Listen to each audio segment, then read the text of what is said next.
Président, Monsieur le Premier ministre, mes chers collègues, l'Europe vit en ce moment l'une des plus graves crises migratoires de son histoire. La détresse, le désespoir et les drames qui poussent des milliers d'hommes, de femmes et d'enfants à frapper à nos portes interpellent la conscience de chacun d'entre nous. Plus qu'aucun autre pays au monde, sans doute, notre pays, la France, a fait de la protection de ceux qui sont menacés une valeur enracinée dans son histoire. Il y a tout juste un an, avec François Fillon, Pierre Lellouche et Éric Ciotti, nous nous sommes rendus au Kurdistan irakien dans les camps de réfugiés. Nous avons vu la détresse, le dénuement des populations qui avaient tout abandonné et tout perdu. Nous avons entendu les récits bouleversants des atrocités commises par Daesh, les enlèvements d'enfants, les viols de femmes et les assassinats de sang-froid. Ces témoignages poignants resteront gravés dans ma mémoire. Tous, que ce soit les chrétiens, les Irakiens chiites ou les yézidis, après avoir commencé par nous demander des visas pour partir, nous ont dit « Notre souhait le plus cher est de rentrer chez nous ». Et c'est aussi ce que me disait il y a quelques jours Jinan Badel, cette jeune Irakienne yézidi de 19 ans qui a échappé à l'enfer de ses bourreaux. Au président de la République qui lui proposait l'asile, elle a dit non. Et elle a demandé d'armer les Kurdes pour qu'elle puisse un jour retourner vivre dans ce village du Mont Sinjar. N'oublions jamais leur message. C'est en faisant de la guerre contre Daesh la grande cause de toutes les grandes nations, y compris l'Iran et la Russie, y compris la Turquie et les pays du Golfe, que nous apporterons la solution à cet exode. Seul le retour de la paix en Syrie et en Irak permettra de tarir le flux des réfugiés. Mais soyons lucides. Ce que nous vivons aujourd'hui n'est que le paroxysme d'une crise qui inexorablement monte depuis des mois. Et ce que nous payons trop aujourd'hui, c'est l'indifférence et l'impuissance de nombreux responsables en France, en Europe et dans le monde. Dès juillet 2014, avec 58 parlementaires républicains, nous avons adressé au président de la République une lettre ouverte pour l'interpeller sur la situation des chrétiens et des minorités persécutées par Daesh. Quelques mois plus tôt, j'avais pris l'initiative de créer avec Véronique un groupe d'études sur les chrétiens d'Orient. Je suis fière de voir qu'il regroupe aujourd'hui plus de 130 députés sur tous nos bancs. Notre regard s'est immédiatement porté sur les premiers pays qui ont dû faire face à cet exode massif, le Liban, la Jordanie et la Turquie. Car par ces pays que transitent d'abord les victimes des violences aveugles de Daesh et de Bachar el-Assad, qui risquent ensuite de gagner l'Europe. Notre devoir moral est de leur venir en aide vigoureusement, car ils sont déstabilisés par les conséquences sociales, économiques et politiques de l'accueil de ces millions de familles déplacées. C'est pourquoi, comme nous y invite le haut-commissaire aux réfugiés Antonio Guterres, je souhaite que le gouvernement les rende éligibles en priorité à nos financements d'aide au développement pour leur permettre d'héberger, de nourrir et de scolariser toutes ces familles. Votre gouvernement doit aussi utiliser toute son influence auprès des pays du Golfe, afin qu'ils prennent enfin une part plus juste au regard de leur richesse dans l'accueil des victimes de la guerre. Depuis des mois, avec l'aide de nombreuses personnalités, nous avons cherché à secouer les indifférences, à mobiliser les consciences.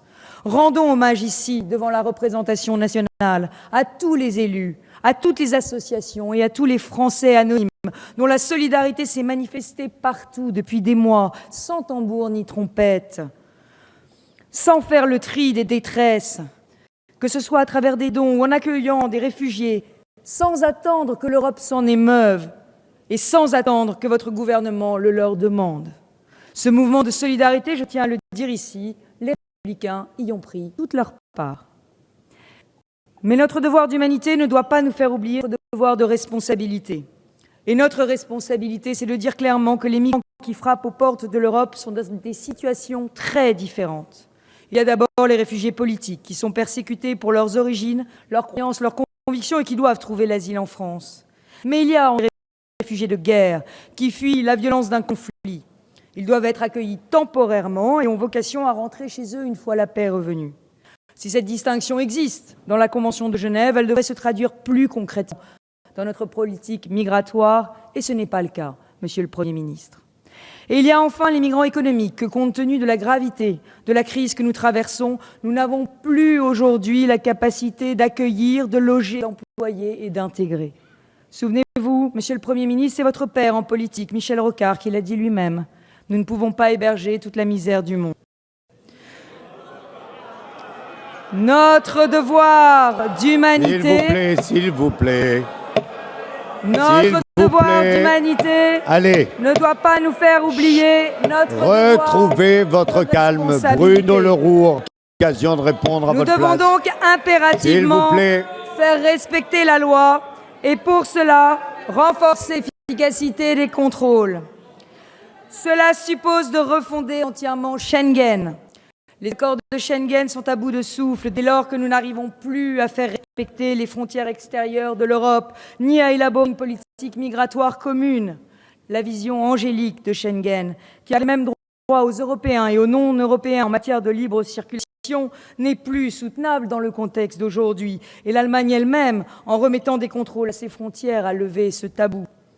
Nous devons aussi renforcer les procédures de contrôle pour écarter immédiatement de l'asile, de préférence avant qu'ils aient franchi les frontières de l'Union européenne, les personnes issues de pays reconnus comme sûrs au niveau européen.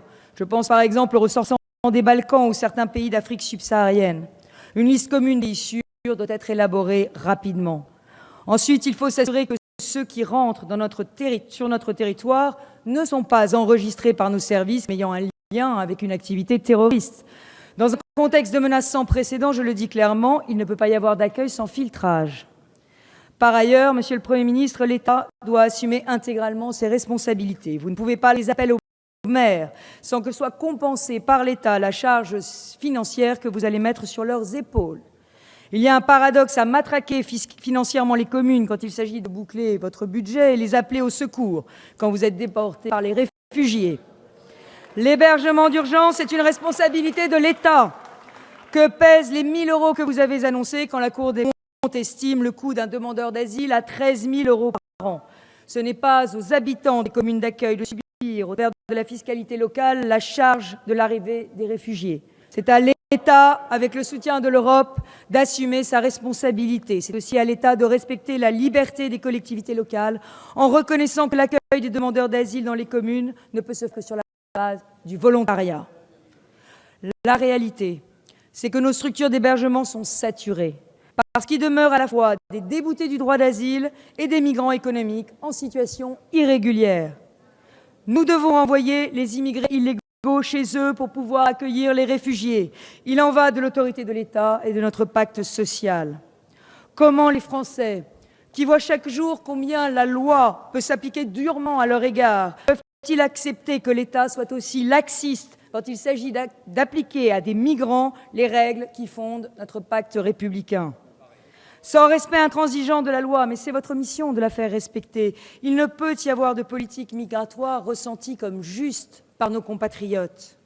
Vous l'avez dit vous-même, Monsieur le Premier ministre, je vous cite, les étrangers en situation irrégulière ont vocation à retourner chez eux. Or, nous savons tous qu'il y a des centaines de milliers d'étrangers en situation irrégulière qui vivent sur notre territoire et qui sont connus des services administratifs, ne serait-ce que parce qu'ils bénéficient de l'aide médicale d'État. Les chiffres sont sans appel. 4 demandeurs d'asile sur 5 sont déboutés. 1% seulement des déboutés est effectivement renvoyé chez lui. Et je ne parle même pas des migrants économiques. Sur les 87 000 décisions d'éloignement prononcées en 2014 dans notre pays, à peine plus de 20% ont été effectivement en œuvre. Les résultats du Royaume-Uni sont sans commune mesure, puisque 80% des mesures d'éloignement y sont exécutées. En Allemagne, c'est 60%. Ces chiffres parlent d'eux-mêmes. Le renvoi des illégaux, c'est possible. C'est une question de volonté. D'ailleurs, selon vos propres services, il y a eu 25% de retours en moins en 2014 qu'en 2012. 9 000 retours en moins. Comment cela se justifie-t-il, Monsieur le Premier ministre? Quand on regarde ce que font vos voisins et quand on voit vos résultats, on comprend. Dans votre politique migratoire, vous avez oublié le pilier fermeté et que vos martiales proclamations sont lestées lettres mortes. Et ça n'est pas supportable, ça n'est plus supportable pour les Français. Humaine avec les réfugiés, intransigeante avec les illégaux, la France devrait enfin tout faire pour prévenir les migrations dès leur origine, c'est-à-dire mener une véritable politique de co-développement. C'est ce que l'Espagne a su faire de manière pragmatique et efficace avec la Mauritanie et le Sénégal, en donnant une aide au développement économique en contrepartie d'une participation de la police espagnole au contrôle des frontières de ce pays, y compris les frontières maritimes. Les résultats ont été spectaculaires.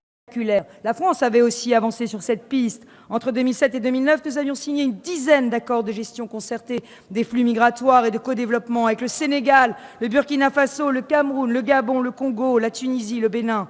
Mais avec votre majorité, vous avez considéré que mêler aide au développement et maîtrise des flux migratoires était inconvenant. Et par idéologie, vous avez laissé dépérir le volet co-développement de ces conventions. C'est un contresens.